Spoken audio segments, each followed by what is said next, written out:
Welcome back, I'm Hoosfoos McCabe, and I am your guide on this KeeperRL new player tutorial series. Today, we continue to build out our living space, acquire more minions, and prepare for our first battle. Everybody has beds. This is absolutely not necessary, but what I'm going to do is I'm going to designate this as quarters, and then I'm going to assign those quarters to walrus. And like I said, later there'll be a need to assign quarters, but right now it's just purely because I like to do it. You can see I like to put torches in corners. I put this in the wrong place. Okay, so what we're going to do is remove this wall installation, and then we're going to put it in the right place. There we go. Oh look, see, I messed it up here too. Let's get rid of this. Remove wall installation. Click that. Put in a torch. Put it there. Very nice. Okay, and that sound, that ha ha ha, was somebody leveling up. And that could have been... a goblin wizard reaches level 3. If you ever want to... Well, the messages are all up here, but if you want to see the messages, you can go here to show message history. Supposedly Shift-M does this, but I haven't had success with that. So you can see every single message in the game that's shown up here in case you missed something. So you can see that our wizard reached level 3, Walrus is writing limericks. Walrus should actually level up at some point, but I think he's too busy embracing his inner poet. Okay, so what else are we going to do? Well, one of the things I like to do in these crafting rooms is I like to store all of our stuff as well. So what we'll do, actually though, maybe we should put it in the training room. So what we're going to do is we're going to put our armor racks, put one armor rack here, and maybe a weapon rack here. And again, all this stuff is entirely unnecessary. We're going to put a bow rack here, but it really adds to the feel of the game for me. Maybe we put another armor rack. No, we're not. We're not. Why don't we put a treasure chest in Walrus's room? This will keep all our gold. And we can put the scroll shelves. Okay, let's get rid of this. Orders. Remove construction. We'll remove this and this, because we don't need those libraries anyway, or those bookshelves anyway.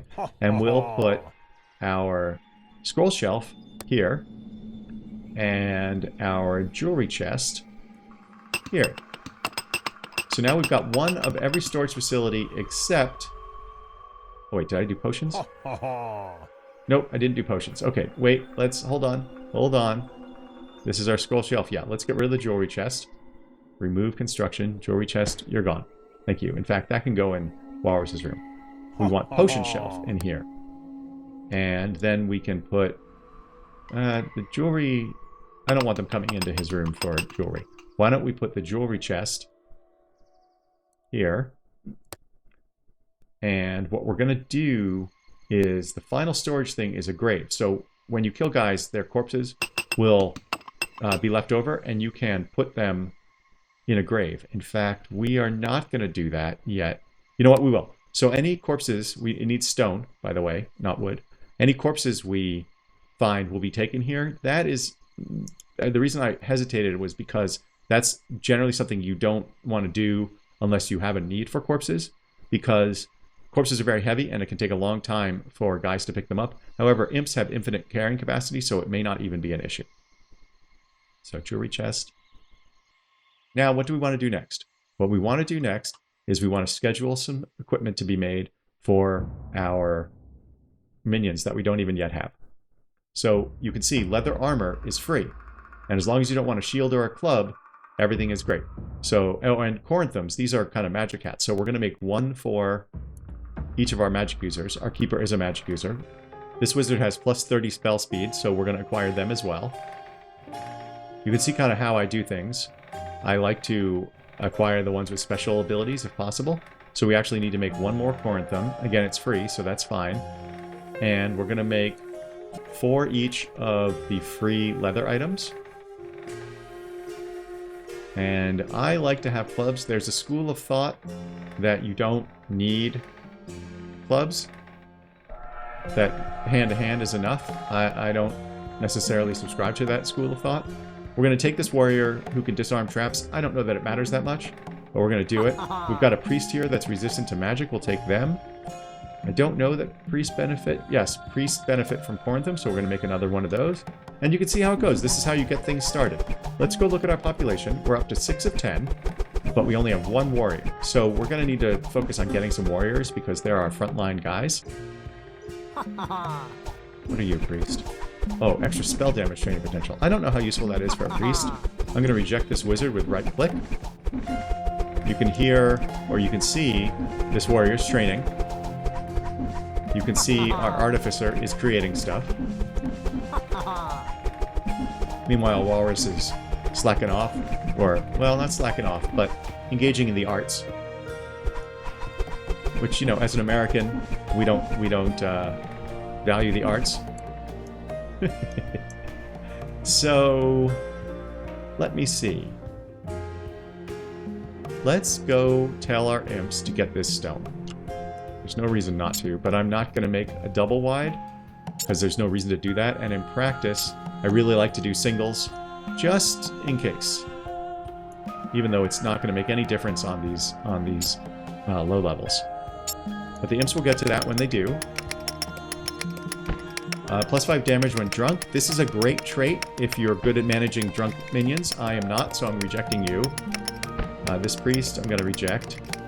In practice, early on, you really only need, or I find you really only need 1 priest.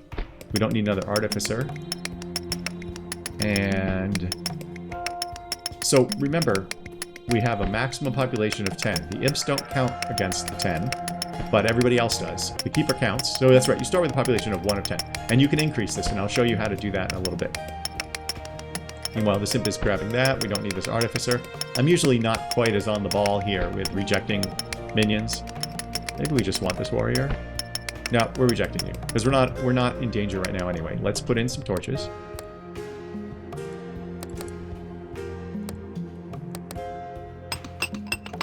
Now, there are, as you can see down here, these are all the resources. There's gold, there's wood, there's a stone, iron, adamantine, adoxium, infernite, and corpses, which we don't need corpses or bones or anything like that for this playthrough. I don't think there's any reason we're going to want it. Although maybe with the demons, potentially. But we're probably not going to do that. So, one of the key... the sort of key early resources are wood and stone. And iron allows you, when you have ironworking, to make much, much better weapons and improve the training capacity of your minions. But iron can be very dangerous to try to acquire because the further down you go, and you don't have to go very far, the more likely you are to encounter a bad dude. However, or a tribe of bad dudes. However, one thing that is good to know is you can typically find iron if you dig up. That's right. Even though these are marked as Z level 1, 2, or we don't have any more. Even though down is marked as Z levels, and maybe even, I don't even remember if I ever knew, maybe you couldn't always dig up. You certainly can now. So we're going to dig up because you can find stuff up there. Now, see, this is an interesting one. Hates all elves means that this priest will attack any elves, including elven allies, which is not always the greatest, but I believe they also get a bonus in attacking elves, but we're going to reject them. So let's go up. What do we see up here? Look at this. Ooh, what is that? Okay, so we've got a surprise here, but we also have iron. Look at that, iron ore. So we get it. What are you? Extra range damage training potential. Sure, let's take it. I'm not going to be too picky. So we've got ore, iron ore here, so that means immediately we can start, once we get iron working, we can start using iron ore for stuff. We can also use it to make stronger doors and things like that. So let's go ahead and mark this stuff for digging. So this is why you want to dig up. And in fact, in my experience, it's not even common on this Z level -1 to have a surprise. Usually you have to get up to at least level 2. So it's really a safe way to get fantastic resources. Because I can almost guarantee you, before you find iron, or on the first floor you find iron when you dig down, you will also find an enemy that is not so pleased about you taking what they consider to be their iron. And when you encounter enemies down below, they typically don't stay down below. They will find a way to come up and hurt you. So it's a really easy way to get an early colony wipe.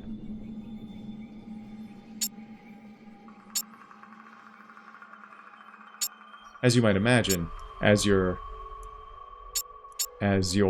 minions grow in strength, as your colony grows in strength, that really becomes less of an issue.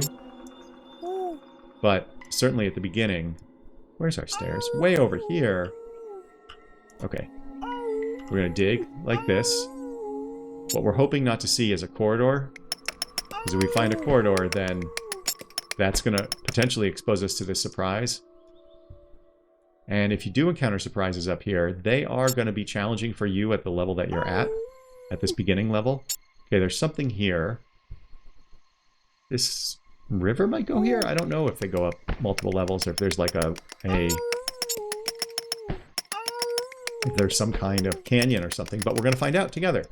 So all this stuff will be dug out. I think I marked everything. Let's go back down to our keeper. Let's take a look at our minions. Okay, this is one of my favorite traits here on this Goblin Wizard. Any minion that has the aggravates enemies trait, which you can see is red, it's considered a negative. What it will do is it will aggravate the villains. So it will cause the main villains to be more likely to attack you. And maybe even the lessers, I'm not certain. But it will irritate them, it'll piss them off, and so make them more inclined to attack you. In trade for that, you always get plus 10 damage and defense. And for a wizard, you'll get plus 10 spell damage. For a warrior, you'll get plus 10 attack damage. Though aggravates enemies is considered a negative trait by the game, I consider it a positive one because I typically find, so we're going to take this wizard by the way, I typically find that aggravates enemies, that enemies are easier to defend against when they come attack you versus us attacking them. Now it can be a surprise and that can catch you off guard. And of course, if you're going and attacking them, all your troops are with you. But I find it easier to work against them in our hopefully heavily defended base than going out and attacking them. It's a personal choice. This one has extra range damage training potential. Okay, so now how many guys are we up to? We have 3 warriors, 3 wizards, which is typically more than I typically start with at the beginning, but these guys all had traits I liked. We already have a priest. We don't need a priest. Let's hit play. Our guys are going to grab stuff. We're not actually going to use the iron yet. So let's talk briefly about how you can increase this population limit because we are quickly approaching it. So there's a few ways to do it. The easiest, most straightforward way is to install a stone statue. If you look there in the lower right-hand corner, it says it increases luxury by 0.3. We'll talk about luxury another time. But it also increases population limit by 1, up to 4. So that means we can, if we have enough stone, and we only have enough stone to build 1 right now, we can increase the 10 number to up to 14. Any stone statues we put in after that do not increase population limit. That's obviously to keep you from just spamming these stone statues and building up your population limit. Gold statues increase population limit by 1, and as you can see, there is no limit to that, but 50 gold is pretty expensive, especially because gold is the currency of the realm and used for a lot of other stuff. So here we have this Goblin Warrior's permanent trait is a negative. He's vulnerable to magic, so we're just going to reject you right away. Reject all of these. So, those are 2 ways that you can increase your population limit. You can also increase your population limit by building a throne. It increases it by 10. As you can see, it's very expensive. In fact, it's the same price as building 10 golden statues. Thrones have other benefits, which we're not going to get into right now. The other way that you can easily improve or increase your population limit is by farming. So that is a technology, though, so we have to acquire chicken breeding, and then pig breeding, and then cow breeding. But if you look here, chicken coop. So it increases the population by 0.25. or population limit by 0.25 up to 4, which means essentially if you build 16 chicken coops, you can get 4 more population. This is a very inexpensive way to do it. The cost is only in acquiring the knowledge, and that can also be very valuable because you have to beat up guys in order to get knowledge, or in order to get level progress. So, with that in mind, I think we need to go fight some dudes. Let's make sure that everybody is equipped the way we want. Our artificer doesn't need equipment. Our priest... Okay, so we need to make more stuff. So why don't we go ahead and schedule a bunch more leather armor. Actually, all the free leather stuff we're going to schedule. And then, how many warriors do we have? 3? So we're going to do 3 shields. We don't have enough wood for that, so we're going to need to acquire more. And some of them already have clubs. Actually, I want a club. I guess I want a shield for everyone, don't I? And do we have enough Corinthums? We don't. This guy's wearing a helm. This guy's... Okay, so we need at least 1 more Corinthum. Our priest. Yes, okay, so we need 1 more Corinthum. So you can see I'm just going through. You can very casually play at the beginning here. It's just not particularly dangerous. Nobody's going to come attack you. What are you? Goblin Wizard, Goblin Warrior, 8 defense against humans, that's good. Goblin Priest. What I'm looking for, honestly, is a Shaman. Shaman are neat, so I'm going to hold out our last population slot for the Shaman. We don't have the wood for the shield, so obviously they're not going to be made. Did we not? Oh, I forgot to finish mining this stuff out, or telling them to mine it out. So let's go ahead and schedule that. Go ahead, my friends. And I'm going to make our corridor wide up here, just because I like it. And we'll go out here. This way a couple of guys can work on all this stuff, rather than being stuck in the tunnels. And we'll even give them a couple of ways to get to this wood. And I haven't marked this yet, so we'll do this. And at this point I'm going to get lazy and not even unmark that stuff. Let's tell them to grab this stone now. That's right, I marked it all for digging, but then I didn't actually create tunnels to get there. Okay, the fact that the dig markers didn't show up here means there's something here. Based on the dripping sound I hear, it's likely there's water, but it could also be a corridor. Or it could be lava. It could be a bunch of things. Oh, I didn't mark this for digging either. You can see I hit that D button again, because I'm typically walking around, so to speak, navigating around with dig on, and so I hit D a second time, and it goes to soft rock. And, you know, soft rock is the worst kind of rock.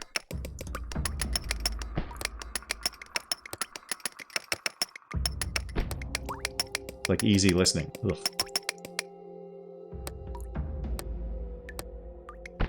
Okay, I'm just marking... Oh, I'm throwing down... I like to... Oh, come back here. I like to mark these I like to put torches outside any kind of openings. And of course, we just need torches in this tunnel so everybody stays happy. Same goes for here. I don't know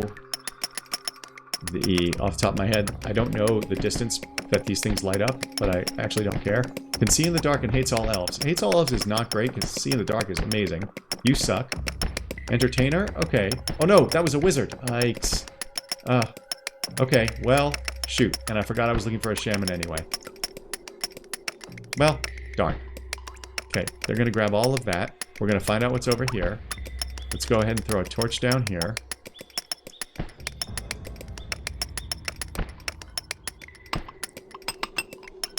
Oh, we need some torches in here.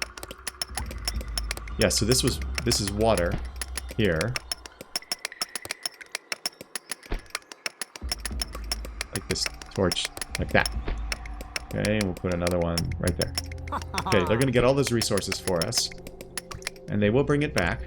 One thing you can do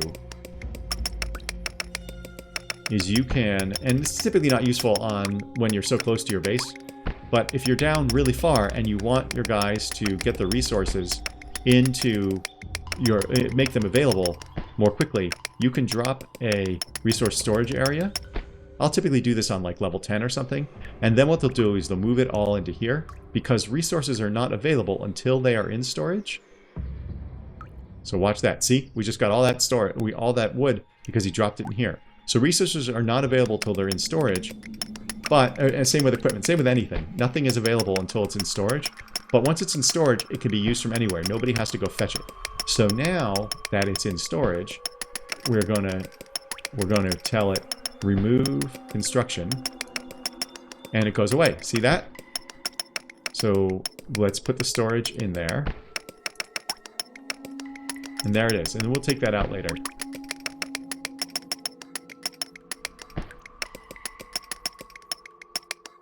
Let's see how our guys are doing. Let's go see what Walrus is up to. So you can see how if we have more stuff scheduled that needs wood, having set this storage area is very, very helpful because then our artificer can just start creating stuff. And again, it doesn't matter that much when you're on this level because you're so close to your base. In fact, it's really kind of inconvenient. So I'm gonna get rid of it. And then I'm going to tell them, and then I believe they are just going to fetch it, although maybe not. No, this is not marked for fetching, so we're going to say, now that I've removed that resource thing, so we're going to say fetch. And we have seen no shaman, which is fine because we can't acquire them anyway, and I don't feel like killing somebody else. Yeah, so if you do that resource thing, and then you decide you want to get rid of it, don't forget that you have to mark it for fetch, otherwise it won't be fetched. That's what the little yellow circles mean underneath resources when they're there. Aha! So this was a corridor, not water. And I do think they'll go here. We just have to wait for them to do it. Let's check all our guys. Our priest needs some gloves. And it wouldn't hurt to have a club on that priest. Oh yeah, so we need some gloves for a couple of minions. Oh yeah, we're way low on gloves. Okay, so hold on. I know we created another Corinthum for you. Oh, no, I got another wizard. Right. So what we're going to do is create another Corinthum. And then, as we saw, we need a bunch of gloves. And since they're free, we're just going to make them. In fact, we're going to make a bunch of leather stuff just so we have it around. It doesn't hurt. We'll make another couple of gloves. That does hurt. Or, doesn't hurt, but it uses resources. We're going to make a few torches because that way guys can light up the space around them, which means they won't suffer morale penalties. And since we have so much stone, we're going to go ahead and install a stone statue in Walrus's room. This will give him luxury, not that he needs it. And as soon as a shaman shows up, if that thing is not built, we're going to prioritize it because we want a shaman. I really like them. They're some of my favorite characters. So you'll notice that everybody will work on this. Later on, we're going to want to make sure that only our artificer does that, but that's later on. We're not going to worry about it for now. Let's put this water up here. No, you're fine. Did you get this stuff over here? No, what are you doing? Let's bring an imp. We're going to take control of an imp. Let's take control of Yeoman Johnson. And bring them over here. Yeoman Johnson. Aha! Okay. So I'm not sure what happened there. We're going to exit control mode. Why are you not... You know what we're going to do? We're going to say, dig this out, please. They probably have other stuff to do.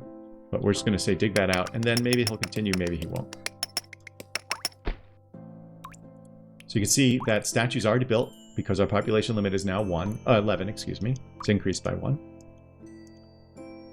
Let's go back to Walrus. I use the K key quite a bit. And then we're going to check that everybody has their stuff. We still don't have gloves. You're a priest. We don't care about you. And it looks like we don't have enough gloves made. See, I'm hitting assign gear. This is another super useful button. because this is a good way of determining whether you have enough in storage to equip your guys. It'll just immediately assign stuff to them, and then they'll go pick it up. So that means we need more gloves.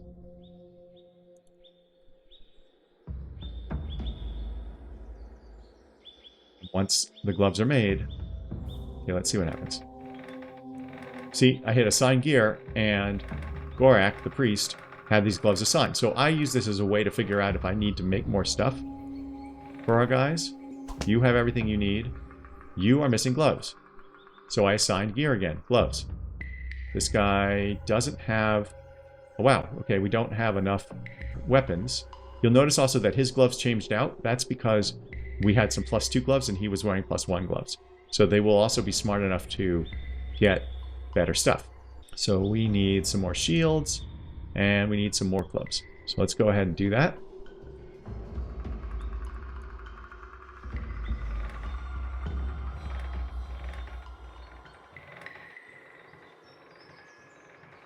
I'm just making a bunch of the cheap stuff. And we have plenty of wood now, so we should be fine. So again, we're going to go here. This is almost certainly overkill.